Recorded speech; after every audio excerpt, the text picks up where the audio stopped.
વલસાડ જિલ્લામાં નવા રચાયેલા નાના પોંઢા તાલુકાને આજે લગભગ 1 વર્ષ પૂર્ણ થવા આવ્યું છે. સરકાર દ્વારા તાલુકાની રચના બાદ તમામ વહીવટી કામગીરી પણ શરૂ થઈ ચૂકી છે. પરંતુ આજે નાના પોંઢા તાલુકા હેલ્થ કચેરી ખાતે એક એવી બાબત સામે આવી જે ચર્ચાનો વિષય બની. કચેરીના પ્રવેશદ્વાર પર હજુ પણ વાપી તાલુકા હેલ્થ કચેરીનું બોર્ડ જોવા મળતા સ્થાનિકો થોડા મૂંઝવણમાં મુકાયા. નવા તાલુકાની કચેરી હોવા છતાં જૂનું નામ દર્શાવતું બોર્ડ લોકોને ગેરસમજમાં મૂકી શકે તેવી સ્થિતિ સર્જાઈ.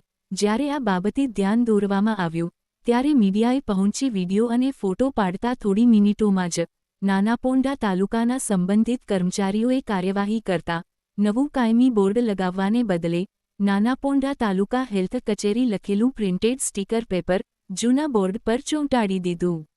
આ ઘટના કોઈ વિવાદ ઊભો કરવા માટે નહીં, પરંતુ એક નાનકડી વહીવટી બેદરકારી તરફ ધ્યાન દોરે છે.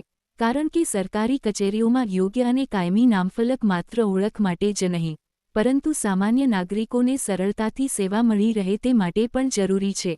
હવે સૌની નજર એ વાત પર છે કે સંબંધિત વિભાગ દ્વારા કાયમી અને સત્તાવાર બોર્ડ ક્યારે લગાવવામાં આવશે, જેથી નાના પોંઢા તાલુકાની ઓળખ વધુ સ્પષ્ટ અને સુવ્યવસ્થિત બની શકે.